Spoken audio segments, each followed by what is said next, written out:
On. It's preparing.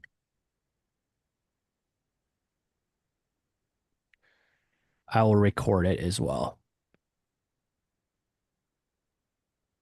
It's preparing. It's preparing.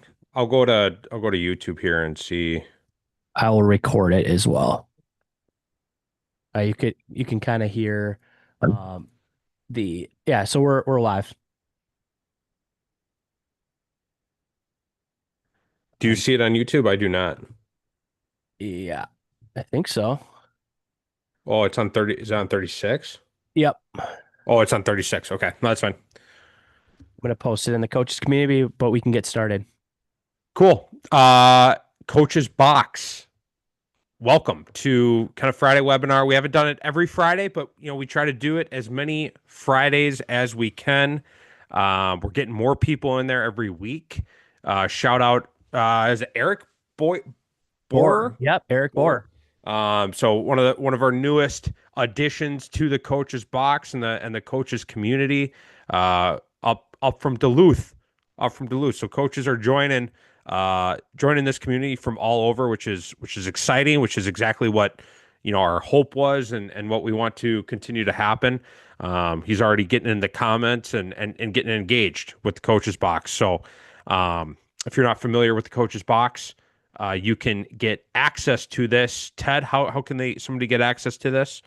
Yeah, it's on stand.store/36 lacrosse, and there is a sign up link to get in. It's $5 a month.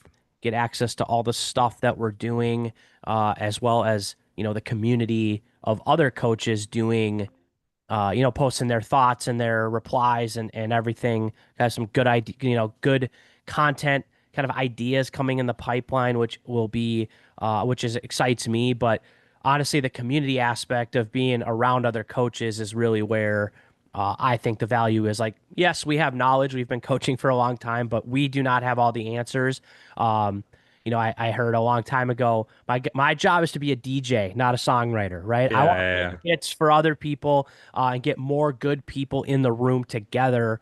Um, but as we get this going and more people join, we're kind of leading the charge on the content ideas to hopefully stir discussion and go from there. Love it. Love it. And once you get in there, we just wrapped up our coordinator U. That's the final edits are getting edited and uploaded to that course. So uh, as far as my work is done. First Cool. course done. Yeah. Excited to get feedback on that and hopefully that's the first of many. Yeah, and Go I ahead. just clicked in the resource tab, I added Coordinator U to the community as like a resource. So like if you just went in, you could buy the course separate, but if you're in the community, you can look and watch and see all the videos. Um, feedback is appreciated. This is the first time, like PMAX said, that we've done this. I felt like both of us, and you'll hear it as you go through the course, if you go through it, that there's a lot of times where like we're talking about a topic and like said this could be a separate course on just this one bullet point, which I think is kind of coaching in a nutshell.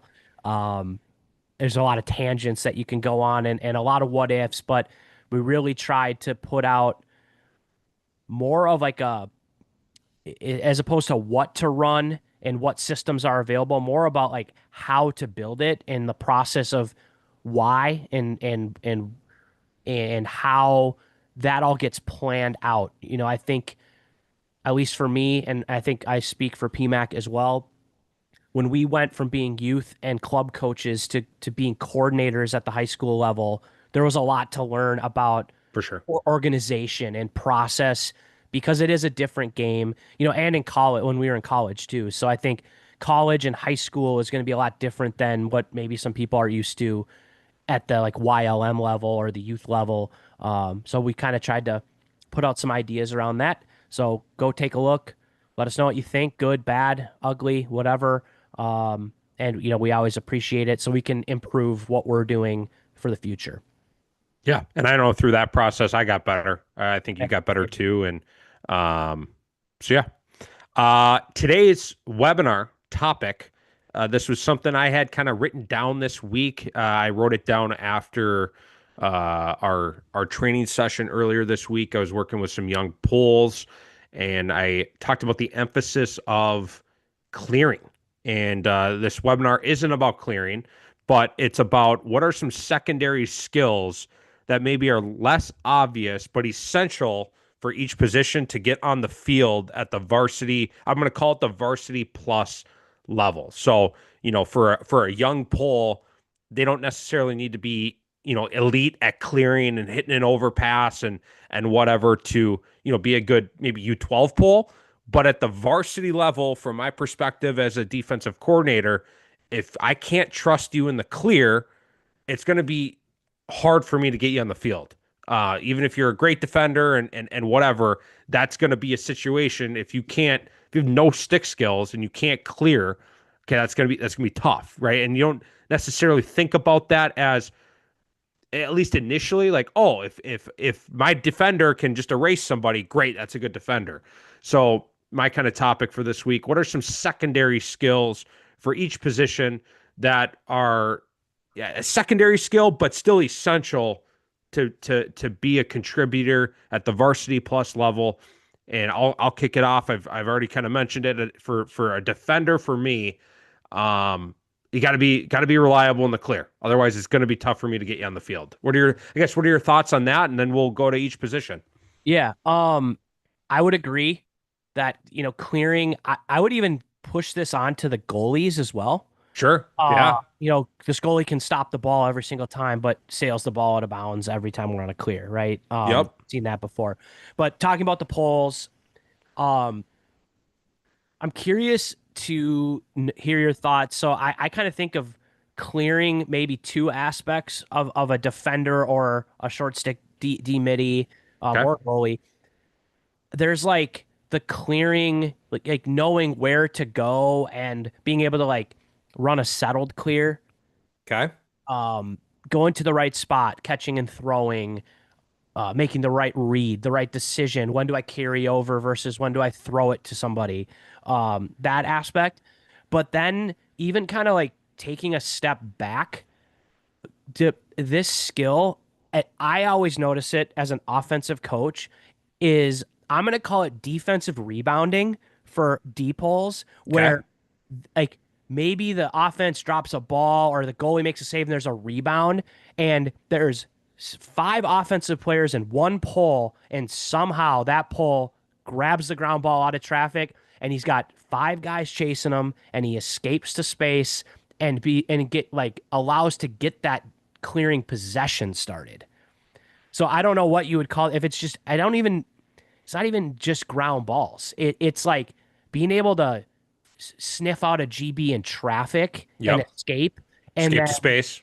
and find the space. So I'm just calling it defensive rebounding. Like he probably shouldn't have had that ground ball, but they got it. Yeah. And now you're in your clearing set, which is a 7-on-6 situation. Essentially, if you're good, you can then get the ball to your offense. But there's a lot of work that has to be done between the ball's on the ground or there's a rebound or a missed pass to actually getting to the clearing set per se. Yeah, that's a good point. That's not what I was even thinking of. I think I was thinking more of maybe the first part of what you're talking about is getting to the right spots. Being able to pass and catch and make those reads. You bring up another good point that I didn't think about.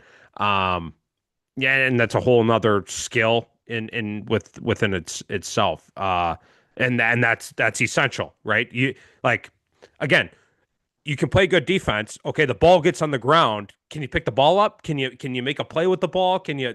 Those are all things that you could probably relate it to every other sport. A defenseman in hockey, right? Okay, you're good at defense, but can you make a breakout pass? Can you handle the puck in the neutral zone? On in football, like, okay, you're shutting down a guy and JJ McCarthy throws you a muffin. Are you going to catch it, or is it just going to hit you in the chest? Like, I don't know. I'm not as big of a football guy as maybe hockey and lacrosse, but I think these types of conversations and topics can probably relate to every other sport as well.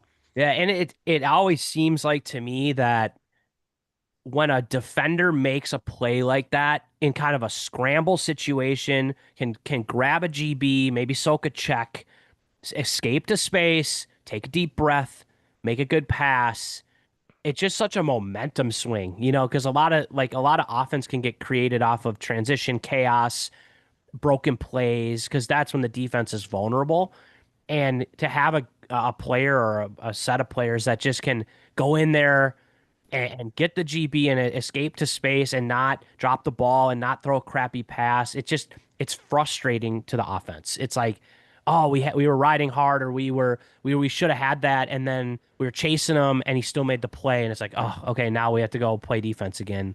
And it's offense killer. So I think that's a huge skill that I don't hear it get talked about a lot. I mean, ground balls you hear get talked about, but specifically like around your cage. I don't know Yeah. that. I think that I like to summarize this whole point for defense. I think you made the point that the reason that this is even a conversation, or that for me, is if it's U12 or if it's varsity or college, if you can't clear and you keep giving the ball back to the other team after playing great defense or making a great defensive play or getting a big ground ball, whatever it is, you're going to get scored on, right? You're eventually probably, if you go back to back possessions like that, that it's probably not going to take three. They're probably scoring on that second possession in a row, and it might even be a transition look right off the hop because it's a broken play, whatever it is. So, um, that's why for me, if you keep giving the offense chance after chance back to back like that, you are really setting yourself up for failure. Agreed. What do you have? Where do you want to take it? Do you want to go midi? Do you want to go attack? Do you want to just go offense? You're the offensive coordinator, so you can take it any way you want here. I was thinking about it offensively. One of them that came to mind, I think this could be for all offensive players, is finding shooting space off ball. Hmm. So it's kind of an art form. You could say finding the seam, or just like getting to the spot where you can catch and score. For attackmen, that might be like more on the crease area. For middies, that might be in a step down range, kind of like an outside shot. But I think a lot of times as coaches, we preach movement and off ball movement, and the players learn the movement, like clear out, fade, and they do it, but they don't do it to a spot that will actually make them a threat to score when that advantage is created. So, we're fading and the slide comes and the ball moves quick, but there's still 15 yards low angle. Like you're not really doing anything productive. So kind of find like that. It's kind of an art form of getting to where you want to be so that you can shoot and score the second you get the ball. Um, and yeah, I don't know if I heard this from you, or I can't remember which coach said it, but you know, don't throw a skip pass to somebody that can't score when they catch it. I don't know Hmm. if that was a PL thing or whatever, but I think that kind of goes into like also kind of the off-ball guys. Like be if you're gonna be in a spot where you can score. Don't just be useless standing somewhere 15, 30 yards from the goal. Um, and so that was like kind of the first one that came to mind, because you can do a lot of things right and not have that and not score. I did the fade correctly. Well, yeah, you did, but you did it to a no man's land, or whatever, or the Right. pop, or the and so I think that is a really underrated skill for offensive players in general. Um, Yeah, I've heard a couple things on that. I've heard it, and maybe I say it, I don't know, but like move with purpose, right? Like, yes, you are getting through, and if you're just doing it to no man's land, or you're just doing it with your head down, it's like, okay, yeah, you're getting through, but you're missing like half of the opportunity here. If you're just running down with your head down and you get wide open just by getting through, we can't throw you the ball, right? So move with purpose. Yes, get through or fade. And then if your guy leaves you and you're wide open, that's maybe on like a direct situation, but then on a skip or just kind of a more off ball situation, I think I've heard this in lacrosse. You hear it in hockey, like just finding that soft spot, Yeah. right? And like, what does that even mean? Like, what does soft spot even mean? But it's like find the soft spot within the defense, and it's just like, yeah, like just find where there's open space. You're at a shooting spot. All of those things where if we can skip you the ball, we can find you in that soft spot. Could really be anywhere. Soft spot, like that's so just it's just a term, but like find the soft spot of the defense. You're wide open, hands free. Um, Move with purpose. Yeah. One kind of like joke that I've started using with youth and high school players is, we tell them to move to the soft spot or move or fade or cut through or whatever, and then they say, "Where do I go?" And I like my joke is, all right, if I gave you 10 balls and said, you got to hit the top right corner on 8 of the 10. And if you get 8 out of 10 or better, I'll give you $100. You can shoot from anywhere on the field. Where would you go? And they're like, I'd stand right there. That's where you should go. Go there because I Yeah. want you to be able to score when you catch it. Yeah. And so that's kind of like just kind of a silly joke that I've been using with players because I think it hammers home like where do I go can be subjective. For one guy, he could be maybe a little farther out and likes to shoot from the wing. Another guy might need to be on the crease in order to score. Yeah. Yeah. And so, I think there's a lot of nuance to obviously understanding defense and what they're trying to take away. Maybe put a guy inside, cut to the middle, not because you can score from there, but because if they don't cover you, you definitely will score from there. So you're making them cover you there, so it opens up your teammate. And I think that's kind of the next layer of it. Is that not every movement you make on offense is designed to get you the ball. It could help get somebody else open, and that's where the best offenses are. Is that movements and initiation of the offense get the third or fourth guy open, and that's how you have really great team offense. And that kind of goes into kind of my other thing that this might be too high level, but Okay. Try uh, me. that the picking and screening doesn't always have to be it doesn't always have to be for the guy with the ball. Right. You can, I mean, or even just like an off ball, but you can pick for the guy that was picking, pick the picker. Mm. So if a guy goes and sets an on ball screen and he's dodging off of it, someone can go set a screen for the guy who set it while the defense is all trying to switch. And then he peels off. That usually opens up, it makes it a lot harder and it's more deceptive. And it's something that I've been trying to integrate a lot more into lacrosse. It's like day one stuff in basketball. Yeah. But Yeah. we don't play basketball in Minnesota, right? So like nobody's like, what's a picker, right? Let's pick the picker. But I've found that like defense is usually pretty good at playing the on ball screen. They usually have a plan for the on ball screen. Are we going to jump it? Are we going to sit on it? Are we going to switch? Are we going to stay? Whatever. They talk about that at practice. But then when all of a sudden you're getting picked because you're switching and then you get picked from behind from another guy, it becomes a lot harder to communicate through that. And I think it's a very underrated skill for like team offenses. Um, and just like I'll just go back and say off ball screens. Okay. Off ball screens. Instead of standing and spectating and watching your buddy dodge and get triple teamed, like maybe move and go set an off ball screen for somebody, and or just instead of just standing there with your stick up, even though I just said get to your spot, you know, if you feel like, okay, I'm at my spot and I'm covered, maybe go set a pick for somebody else. Love it. Free nuggets. Free nuggets for the people. Last spot, goalie. And you took a great one. You already mentioned goalie needs to clear, and I couldn't agree with you more. They got to be reliable in the clear. So other than that, um, ideas for goalies.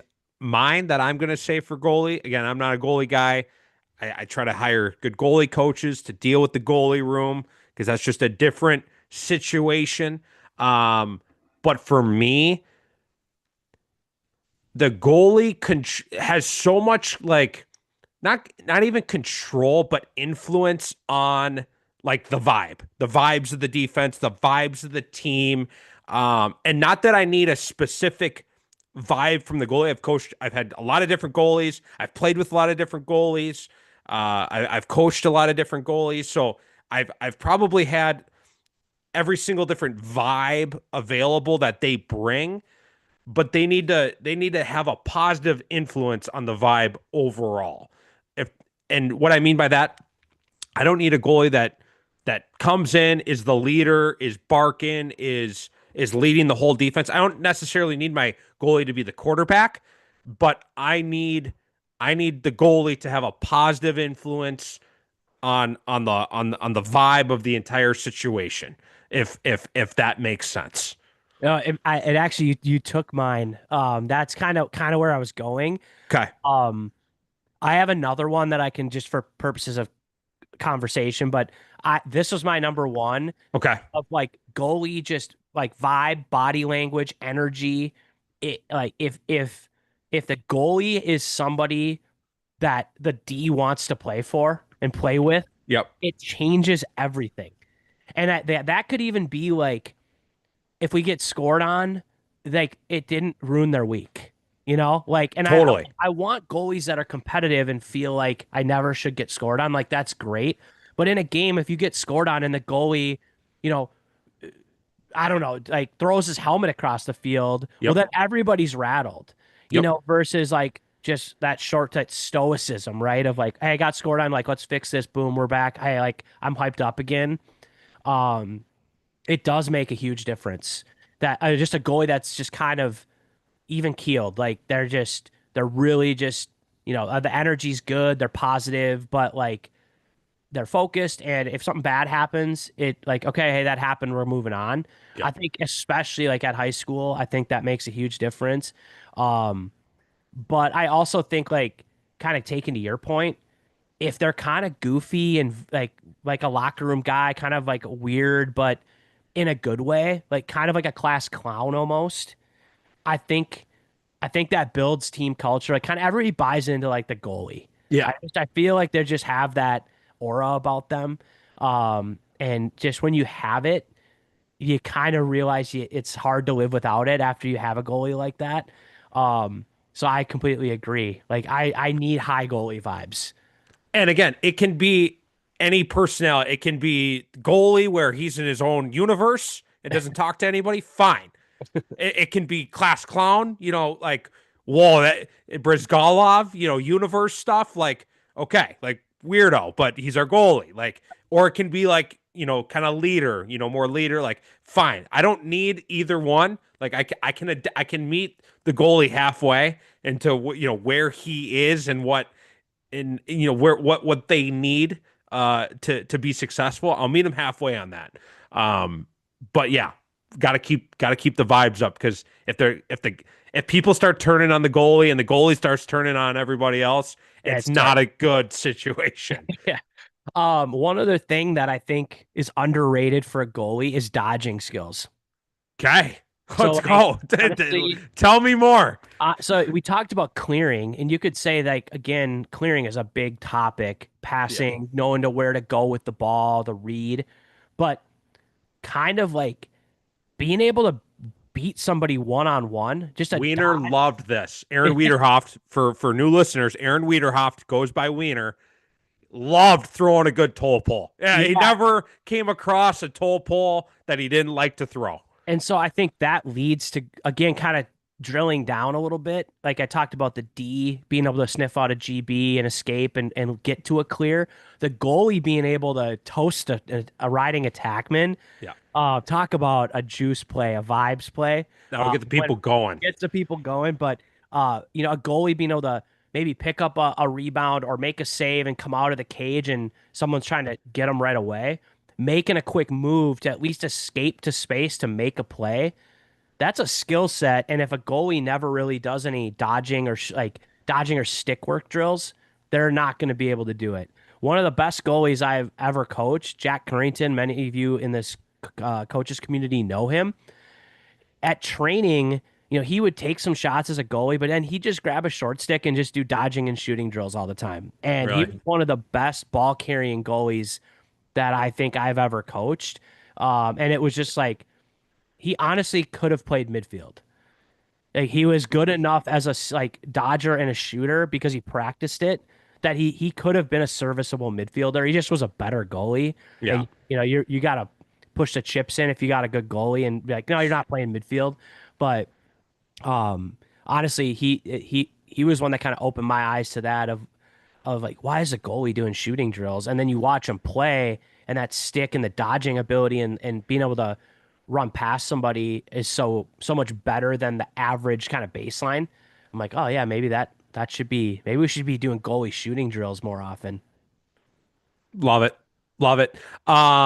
So this is live on YouTube on the 36 Lacrosse channel, right? This will stay Yep. up. So Yeah. if you're tuning in, This is a freebie this for is a this. freebie. So if you liked this conversation, if you want to be a part of more conversations within webinars, within the coaches community, have access to more coaches content. If any of this sounds interesting, come check out the coaches box. Highly recommend. More people are joining every week, and the more the people join, the more conversations that are going to happen, the more everybody involved is going to learn. So really excited about the coaches box. Thanks for tuning in this week. Fun little conversation for a Yeah. Friday. Yeah. Yeah. Sounds good. We'll talk to everybody. Have a great week.